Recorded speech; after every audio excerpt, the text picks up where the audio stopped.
Hello, everyone. Good afternoon from a very windy and blustery Oxford, where we've just survived yet another storm. Thankfully, the Side Business School is still standing and the sun is shining today. So greetings to you wherever you are in the world. And may I start once again by congratulating all of you. The reason you're on this call is because your application was successful to join the Oxford Diploma in AI for Business. This has been an unprecedented year of interest, particularly for this diploma, and therefore getting an offer this year is a remarkably good achievement. So congratulations to all of you. My name is Joe Parton. I think I've spoken to most of you and met some of you even in person. I was sort of, for many of you, the first point of call. This is a time where I can introduce you now to two very important people in the life of the diploma. The first is your program director, Professor Felipe Thomas, that will be providing an introduction shortly. And also the program manager, Joanna Francis, who will be really the person I'm handing over to, the person that will guide you through your diploma experience. And I'm sure who many of you have already heard from if you've started your onboarding process. So without further ado, if you can all hear and see, I'm just going to do a very quick introduction to your class. Now, as I'm sure all of you are aware, there are two classes this year, which is incredibly exciting. One starting next month and then the other at the start of March. This is an image of the 2022 class who graduated at the end of last year. And this is an image to make you feel very excited because there will be an image, I'm hoping, with all of you in it, looking just as wonderful as these people in the Sheldonian Theatre as Oxford. This is what you're all aiming for. So hopefully this image excites you for what's to come over the next 12 to 18 months. So many of you heard me going on and on and on about the diversity of the students that we gather for these diplomas. This year is no different, and I'm very happy to finally be able to demonstrate some of that diversity. The statistics you'll see over the next two slides are representative, I hope, of both cohorts. I've done my best to produce averages across two classes. They're very similar, incidentally, in terms of all the stats you're going to see. So this is domicile, where people are traveling from. You can see it's a pretty even spread. Naturally, there's a relatively high number of you in the UK, not making too long a journey. About 1/5 of you will be crossing the Atlantic, many from Europe and Asia. And then there's some very brave souls making some particularly long journeys from some locations further afield, which is fantastic. So the world is represented in the classroom. This is a more in-depth look at what your classroom will look like. You can see some of the sectors that are represented. You can expect 15 different industry sectors represented in the class.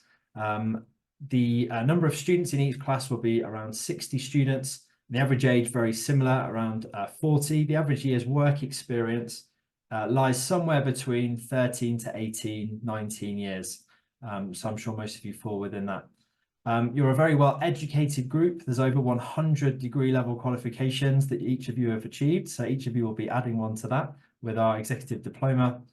And my favorite statistic, which I include each time at the start of a program, you have over a millennia of work experience between you. So this is a very diverse, very well educated and very experienced group that each of you are contributing to. So congratulations again.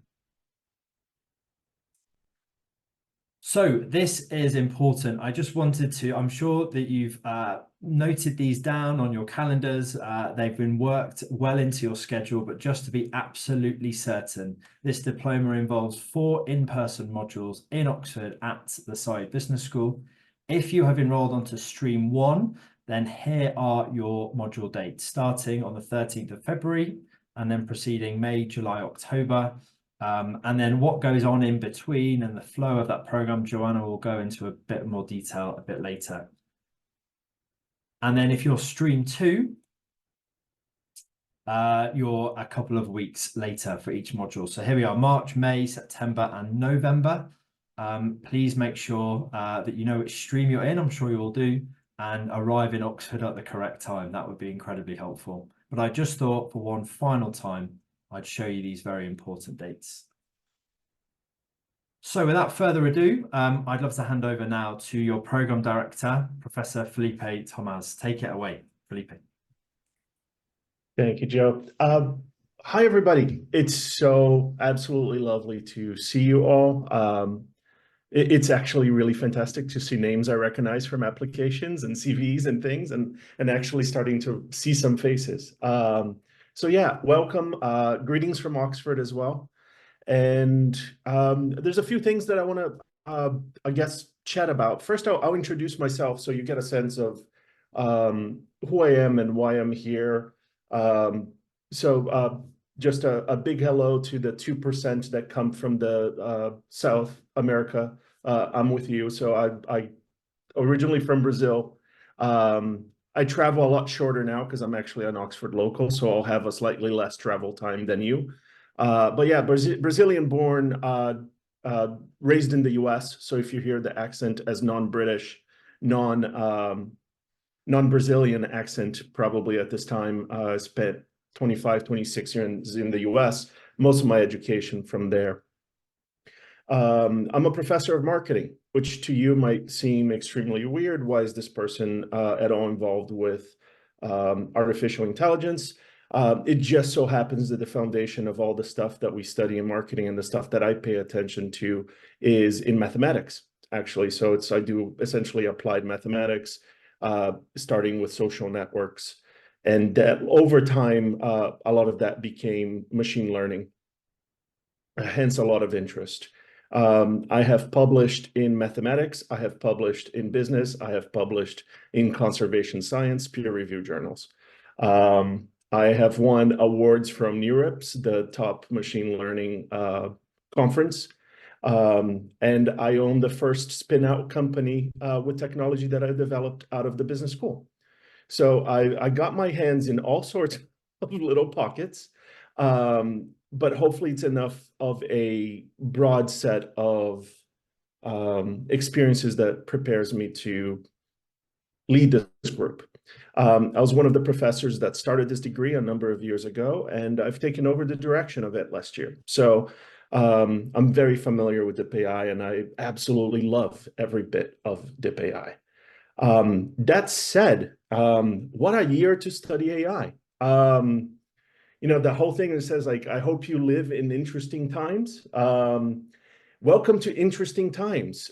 This is one of those, like, I think this year is one of those, like, we talked about a previous class, for example, that had a DIP AI experience before ChatGPT existed.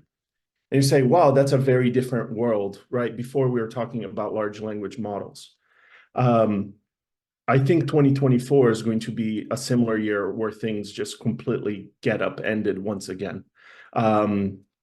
We'll talk a lot about it, but we've gone from last year conversations with professors in computer science saying AGI will never happen to a number of companies saying AGI this year, sometime in June, right? So we went from impossible to give me 6 months in a short amount of time. So we're going to have a lot to talk about in terms of extracting value out of these things and kind of being prepared for that. So what's the plan and how does this run? There's a few things that I wanted to, if you're in the business of selling chips, great time, right? Ancillary industries taking, so if you're selling plastic, suddenly stuff is looking really good for you now. So I just wanted to talk a little bit about the logic of what we're all going to go through together. So as you're well aware, the diploma is broken down into 4 different modules. And module 1 is kind of your base setting, foundational model. We're going to talk about definitions. We're going to try to establish the same overall language for all of us. So when we have fights, arguments, discussions, we at least know we're talking about the same thing and not actually talking about 2 completely different subjects. We'll start trying to tackle ethics. We're going to start introducing lots of requirements and issues and stage setting. And it's going to be very heavily skewed towards how do you manage an implementation of transformation, innovation, and change within an organization. which you could start using a lot of that in other technologies if you've gone through digital transformations and so on. But it's really to kind of get us all started. Module 2 is heavily into the microeconomics of data and information, statistics, machine learning. It's a very technical a module, and it's going to give you tools to understand and ask really, really deep questions about whatever it is that somebody's pitching to you. Okay, so just to be clear, you're not going to be required to code. I'm going to push you to code every now and again. We're going to have fun with it, but it's not a requirement. I don't expect C-suite to be playing with Python. But I expect that if somebody's trying to sell you a company, you're going to call bullshit. And you say, actually, none of this works the way that you think it works. And you'll be able to navigate that environment as an intelligent consumer of this technology. Okay, so that's the intent, but it's going to be a bit heavier. Module 3 is about applied AI, evolving business models, recreating an organization across, and you saw all of the different industries that are represented here, but it's saying actually, how can you reimagine the organization as a function of AI, and how do you extract value out of the technology? And a whole module on essentially doing that. And I'll leave it at that for now. And then we wrap on module 4, which is largely around leadership in the space, as how would you build a team? How would you hire a functional group to do any of this? How do you manage a group of people that you don't understand? How do you get translators in place to talk to the board, the senior leadership, and everything in practice? And that's kind of the overarching, like 4 pieces in very, very broad terms. Now, there's a very specific reason why that happens. And I hope that by now, since you're here and you've applied for AI, I know that you have a deep interest in the topic and you know that it matters. The other thing that I hope you've noticed is that everything changes once you start hitting AI into the world. The company's changing, the nature of work is changing, regulation is changing, society is changing, the nature of trust and communication is changing, art is changing. There's a lot that changes once you start automating intellectual and creative labor, okay? For me to prepare you for that reality, we have to go broad so that you can manage all of those aspects. All right, so my goal and the reason why it's designed this way is because in my interest, what I want you to leave with is as somebody that can guide that change, as opposed that is going to somebody that's going to have that change done to them. So I don't want you to suffer the consequences of AI. I want you to be in control of whatever happens in your future and your company's future. And to do so, we're going to have some pretty broad conversations all the way to societal level. So that's kind of the logic and the nature for the course. That comes with some interesting requirements. You've probably seen your reading list. I heard some screams from all the way over here, so I'm assuming it's a very large reading list. And some of you is like, why do I have so many books in here? And am I expected to read this all by next week?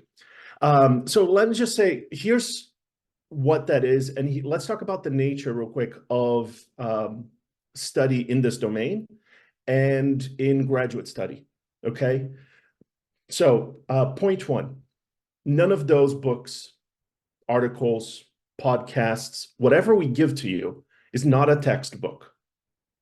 Okay, so we're not going to be teaching out of those books like an undergraduate class where you're going to go line by item and believe every word in those books. All right, that also means that we might not have a discussion specifically about, page 75 on book 3 in class.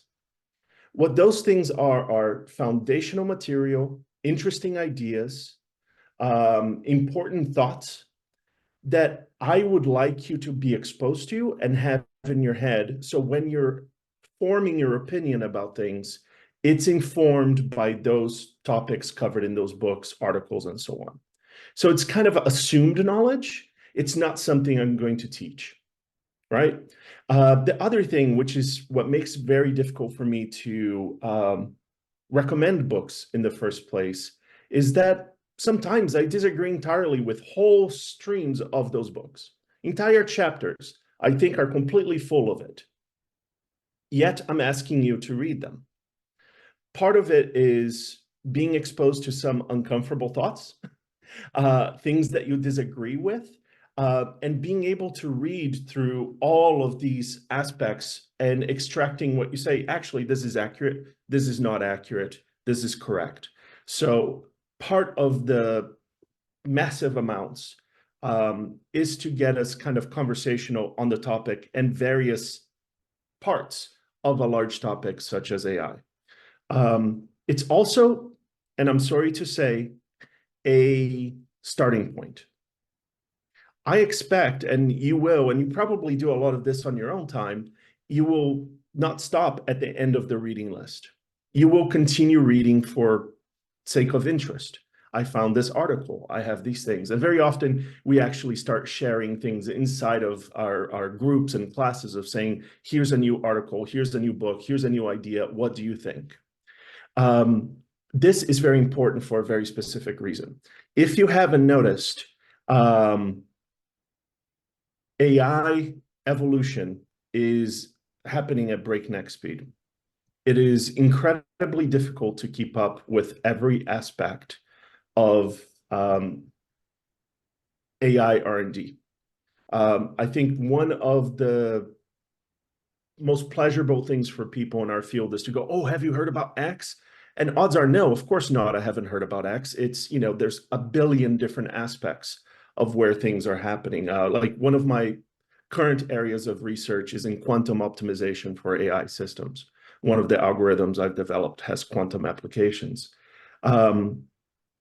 I can't keep up with that, and also some changes to large language models and other parts of mathematics, right? So you will surprise everybody. If you try to keep up at that level of speed, you'll never be able to keep up. If you understand one layer underneath, you actually can safeguard your knowledge quite a bit more, because the foundational aspects of AI don't change quite as fast. Applications change and so on. So this reading list, this pre-work, and a lot of what we're going to be doing is going to be giving you the baseline so you can understand and interact with every new piece of content that comes at you at breakneck speed. All right, so that's one of the main reasons why we wanted to have that. So just to set expectations, if you have questions and you want to talk about all of the books, we've all essentially have read it, and it's assumed knowledge. But we're going to move pretty quickly beyond the books and articles and so on into all sorts of other conversations that we have. All right, so I was able to introduce myself a little bit, so you know a bit about me. I think it's slightly fair since I know a lot about you given your applications.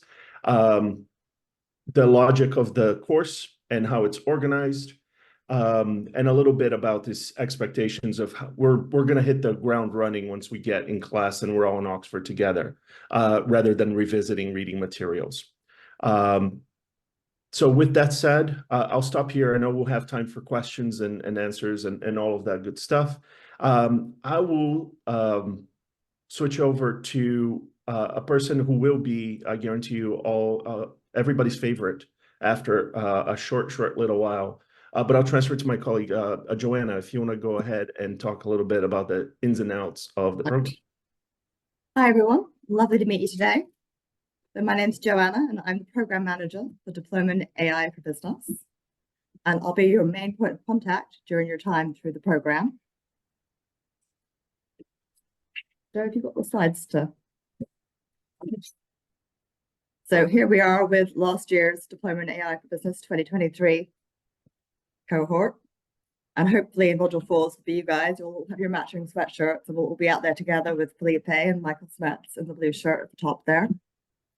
Next slide, please. So as you know, there are...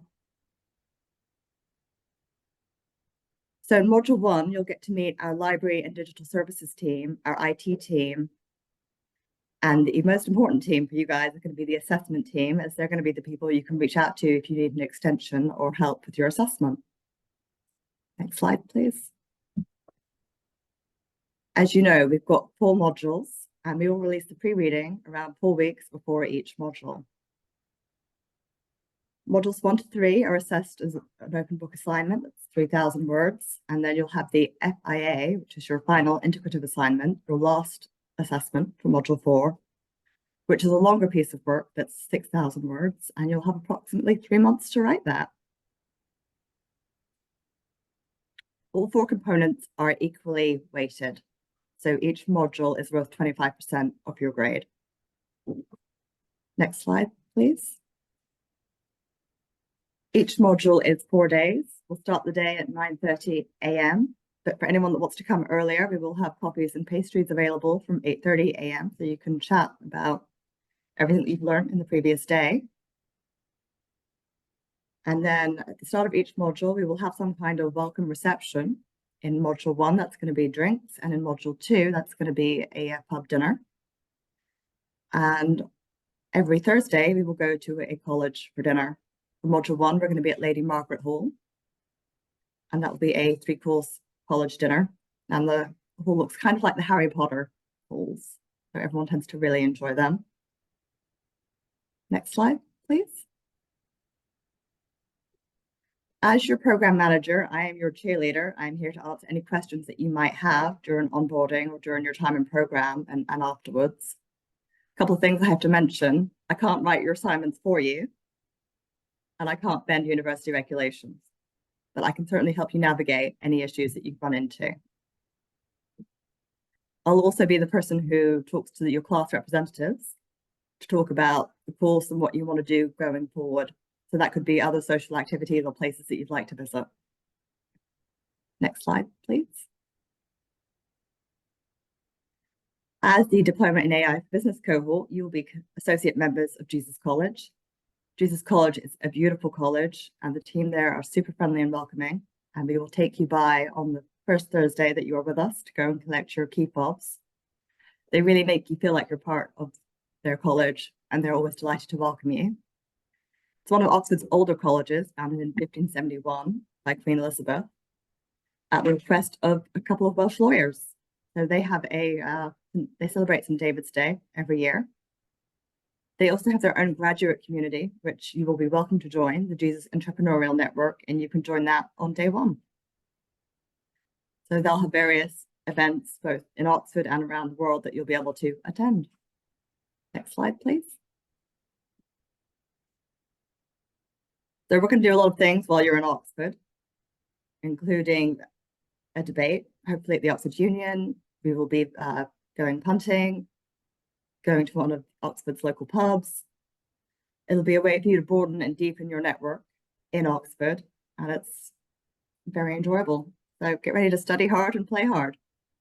Thank you very much. Thank you very much, Joanna. Thank you very much, Felipe, as well. So we're moving now into a part of the session where you can have any urgent or burning questions answered. For this, actually, because of the amount of people on the call, rather than posting in the chat where we might lose track, I wonder if we could, if I stop sharing the screen, if someone has a question, they could raise their hand and then speak the question out loud. We can start the interaction. One thing I forgot to mention at the start is that this session is being recorded, or has been being recorded, as I hopefully hope you're all okay with that. That does mean that if you have to leave at any point, or if you arrived a bit late, you'll receive the full recording of this. We're also joined by another colleague of mine, Magda Brown, who a number of you may have spoken to. Magda, who supports me with the recruitment for this program. And so we have portioned part of the session here to Q&A. So if you have any questions, please prepare them now. After this session, there will be an opportunity for you to network in breakout rooms and start to meet some of your class.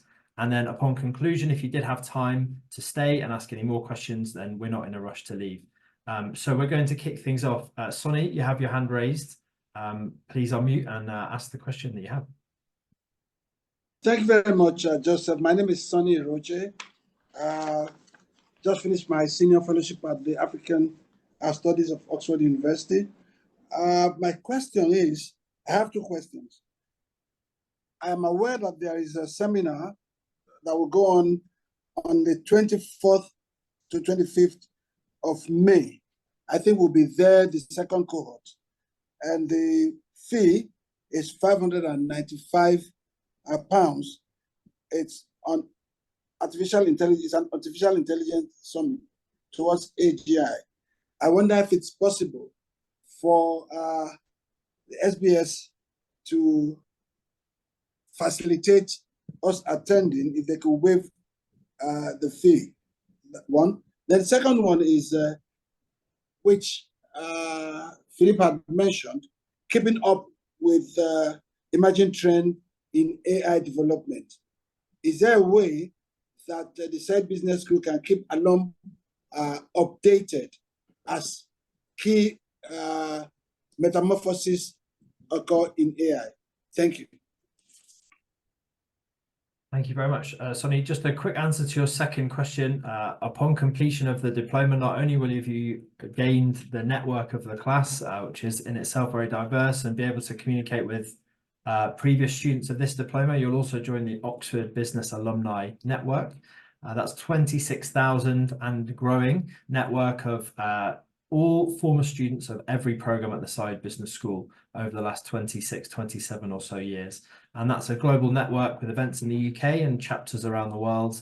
And that's your way of keeping in touch with the school and all the activities that are going on. You also get a email for life, university email for life, which allows you to continue to access those materials. Regarding your first point, I'm not sure about that event in May. I don't know if Felipe, Joanna, you're aware of this. We might have to get back to you on email on that one.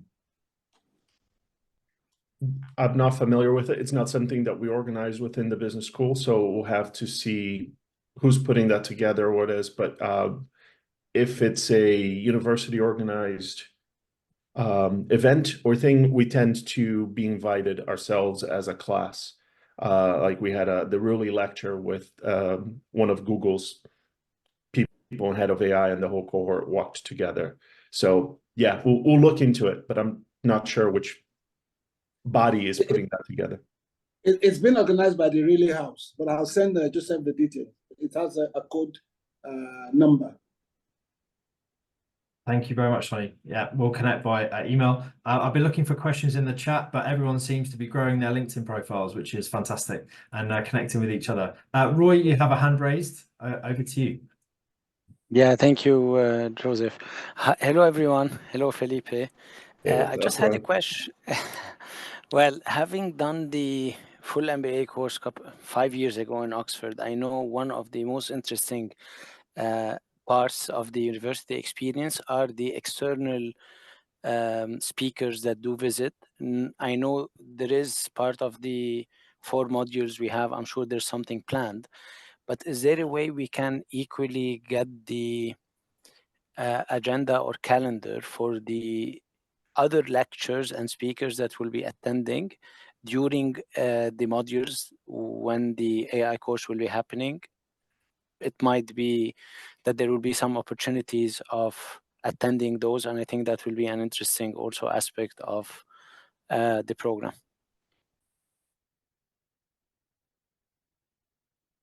Yeah, so I'll say in planning, the streams are not going to be getting different experiences. So we have a number of speakers coming in from diverse backgrounds, like UK defense and cybersecurity, top, your traditional companies, whatever it might be. Those are going to replicate from stream to stream. So you might have a direct opportunity. If there's ever a case where that's impossible because the speaker is unavailable or unwilling to speak twice, then we'll open it up. But otherwise, you're just going to have a more small setting where you can have that direct interaction with the person rather than in a large group or in a webinar sort of format.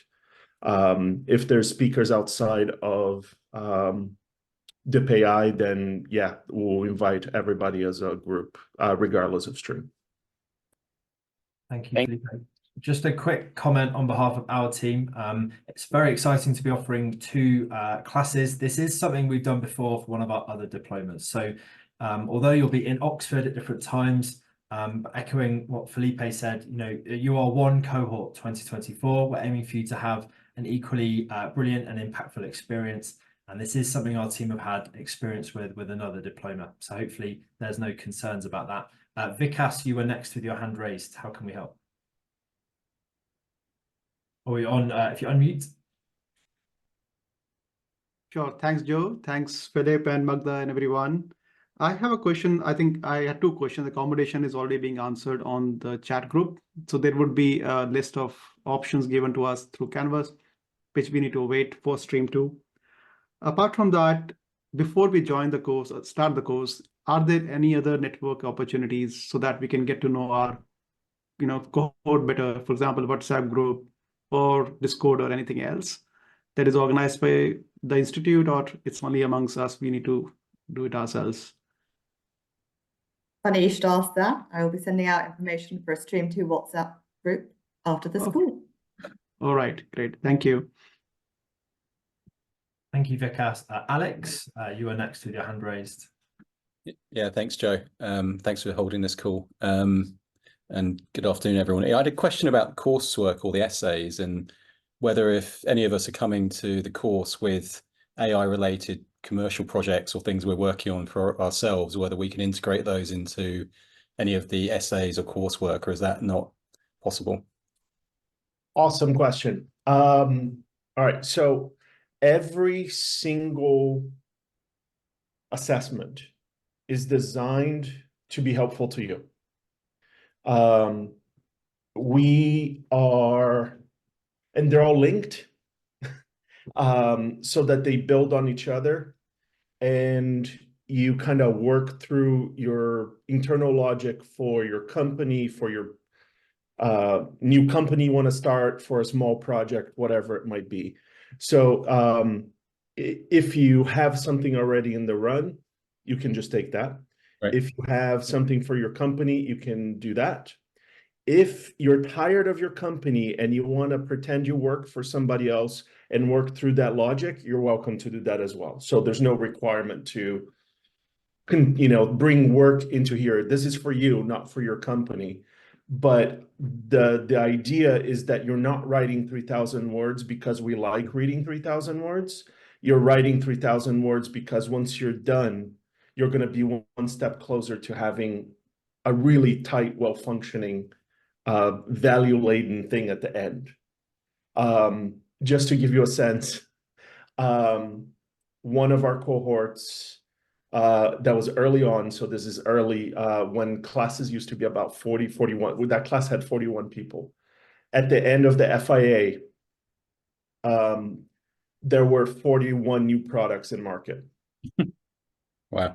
Right, so which was unusual, right? It's not every class then replicated that there was a new kind of launch, but in that one go, they took that project and they had 41 new things, including stuff that won a lot of business for their companies. So the hope is that this is useful to you in every possible way. Perfect. Thank you. Thank you. Thank you, Alex. And it looks like you have the module 1 reading list stacked up next to you. I don't know if anyone can see that. Yeah, there's some of them here. Brilliant. Thank you. Chauncey, you are next. If you'd like to unmute. Sorry, we've got no audio for you, I'm afraid. No, sorry, no audio. If we can you hear me now? Great, yeah, all good. Apologies. Two quick questions. Number one, for registration, I'm still getting an error message. I can only do 1 through 3. Is that okay, or is it like a technical issue? And then number 2, what type of career services are provided? Meaning that, hey, I love my company right now, but are there any type of resources, something that possibly look at other companies or et cetera? That's it. Thank you. Can I hand over to Joanna for the first question, answers to the first point? Registration, I will talk to the admissions team about that because I think you should be able to work through the entire registration process. That is something that the Central University require. So I will find an answer and come back to you on that. And for your second question, the diploma students as part-time students don't get access to the full careers service. That's reserved for the MBA, executive MBA students. However, we identified this and we have something called the Executive Impact and Executive Insight series. These are sessions that run alongside your modules, they're online sessions, and they are developed specifically for the need that you just said. So realigning your career, developing a personal brand, developing storytelling techniques. There's also a number of sessions run by faculty from our other 5 diplomas, giving you an insight into some of the other research education. And students have used these really to refocus their career and leverage the diploma in that way. There should be details of these on Canvas. I'd be happy to share more details with anyone who's interested in those sessions as well. Yeah. One more thing, just like informally though, if you look just in terms of what I've seen happen, if you look at the network of your colleagues and who else is in the room, the number of times I've seen somebody leave a module in one company and come back in somebody else's company is non-zero. There's a lot of interesting opportunities, even casually, so that requires more work on your part to build that internal network. But it happens a lot of, oh, I've identified talent because we're having a class together and now they are now in a different part of the world doing something else. So I wouldn't underplay that. Thank you, Felipe. Michelle, your hand was up next. Thank you. Actually, I also have 2 questions. One is, I noticed that within Oxford, we already have quite a lot of mechanism to support startup projects. So while we are maybe already running certain, project startup activities, should we do you suggest us to interact or engage with these organizations such as Incubator, etc. in Oxford now, or you suggest us otherwise? And second question is, if I also noticed that a lot of graduates from this program decided to continue learning in Oxford. So what if we also have similar source? For example, we want to continue studying PhD. So do you have any recommendation for people who have such requirements? Thanks. I can speak to both a bit. So I would suggest, so there's a very large network on entrepreneurship in Oxford. A lot of that comes through the business school, unsurprisingly. But computer science, engineering, just everybody comes through this side for commercialization.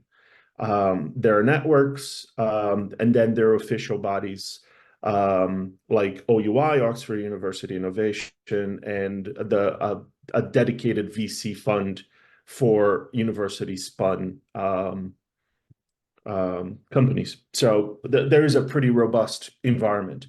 I think you're better positioned to connect when you're here than when you're saying like, oh, I'm about to start a course, I'd like to take advantage of this network. I think the VCs will have slightly less time for you at that point. So conversations might be easier module 1, module 2, by module 3, hopefully you're well ingrained. So you can do that. And I have connections into those because of my company that was spun out through that mechanism. It's an OUI and then VC from outside. On your PhD, we can talk probably separately, one-on-one. That's more niche kind of thing. It's highly variable. It depends what you're trying to get your PhD on, what your topic is. But admissions are even more restricted. So we take, in my department, 1 person to 2 a year, if that. We might have 10 people concurrently, and that's a global pool of applicants. So that's, but we can help guide you through that process if you're interested. Thank you, Felipe. Thank you. Yeah, being in person, a huge benefit is meeting your classmates, but another huge benefit is accessing the in-person services in this wonderful building behind me at the Side Business School. And one of those is the Entrepreneurship Centre, as well as many others.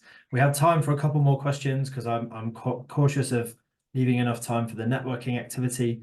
Let's start with Neva. Your hand was up next. Hi, I just have a quick question. You mentioned that the two streams are a single cohort. So, since we'll all be there in person in different times, is there any prearranged activities for us to meet each other and do some networking? Yeah, thank you. Joanna, do you have any insight on that at the moment? Not at the moment. I know there is a class, AI 2024 WhatsApp group for everyone to join, but as to an activity that the two groups are going to do together, I think there might be some self-organizing needing to go on here.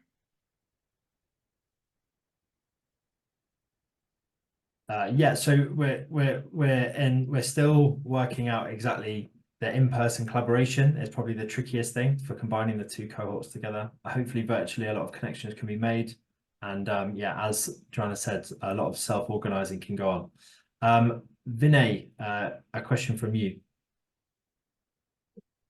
Yes, I'm curious. I'm also already starting to think because my hand was up for a little while and I heard other people's responses. But is there anything that is built into like our Canva system or anything where we could get together and maybe 2, 3, 4 of us get together and create some kind of new innovation on the side? Let's say several people are working, but you know what, we are kind of thinking about, hey, my job doesn't really give me this kind of opportunity. I want to build some kind of new innovation. Let's create new innovation. You hear about it often at schools, like business schools. People get out, they graduate, they launch something big and take it to market. That's my question. Yeah, no, so I would put that, it does happen, like to your point, a lot and frequently. Cohorts are built not entirely organically. There's a lot of complementing experiences and skill sets and diversity to create teams of that caliber and quality. Leads to better classes and creates sparks, right? So it's not designed as in like, oh, here's a space in Canvas that you're going to go and chat, because I think more frequently that gets in the way. But when you're here in person and you forge those connections and then additional work outside of class will make those things a reality. I don't know of any tool inside of those educational platforms that would help you. I would definitely go outside into separate WhatsApp groups, Slack, Discord. Like there's a better way of doing that than educational platforms. Thank you, Felipe. We have time for one more quick question. Dino, you have your hand raised. Final question for the session. Thank you. Hi, everyone. Well, I have one technical question regarding the arrival to Oxford. I haven't accessed my Canvas yet, but so maybe the answer is provided there. But I was wondering, like, what would be like the recommended time to come to Oxford before the program starts? So the program starts on Tuesday. Should we arrive there a couple of days before, or do you have any recommendations, maybe? My recommendation, certainly by Monday afternoon, Monday evening, to make sure that you're waking up fresh on the Tuesday, ready to go. But it makes a lot of sense. I'm sure a lot of you will be arriving the weekend before. I'm biased, but Oxford is a wonderful city full of history, culture, things to see and do. It's a wonderful place to be, full stop. So I'm sure you want to make the most of those 4 weeks. And so I'm sure you'll be in good company if you join the weekend before, but certainly in good time that you're waking up ready to go on that Tuesday morning. And sorry, have we published the time, the start time on Tuesday yet? It's 9:30 a.m. on Tuesday. Registration will Okay. be open though from 9 a.m. In the same building? in the same building. Yeah. Okay, great. Thank you. By the way, is breakfast provided? Not breakfast as such, but there are definitely snacks, coffee, tea, and you could probably cobble enough pastries and fruit to make breakfast. Thanks. Fantastic. Thank you so much, everyone. We're going to move into the networking part of the call just to make sure we have enough time for that. At this stage, Felipe is going to leave us. You'll next see him on module 1. So thank you, Felipe, for your time today. Thank you, everybody. Lovely to see you, and can't wait to see you when you're in Oxford. See you soon. See you. Thank you. Thank you so much, Felipe. So in previous years, we've done these welcome events, and the resounding feedback has been, this event was great, but we didn't have enough time to meet each other. So if you don't want to do this next bit, you can blame previous students for saying that. But I'm sure many of you are keen to meet some of the people that will be in a class with you. I'm just going to share my screen again. This isn't obligatory, but to guide the conversation, we have a networking activity. Some of you that worked and lived through lockdown may be familiar with this. You'll be shortly put into breakout rooms. We've done our best to make sure you're in a breakout room with people in your stream. Apologies if there are any people that aren't, but it'll still be good to meet them. I would recommend starting getting to know some of the people in the room, and then see if you can complete the grid, if you can find at least one person in each room that applies to each of these things. You can take a photo of it, and so you have them in your room. But hopefully this is a good chance to start to get to know each other, each other's backgrounds, each other's motivations for joining in Oxford. You can even give each other accommodation recommendations, things like that. So I think we're going to time 10 minutes for the breakout rooms. We're going to bring you all back into the session and answer any last minute questions that you have. But yeah, thank you all. And Sonia, if you wouldn't mind launching the breakout rooms, that would be great. Thank you.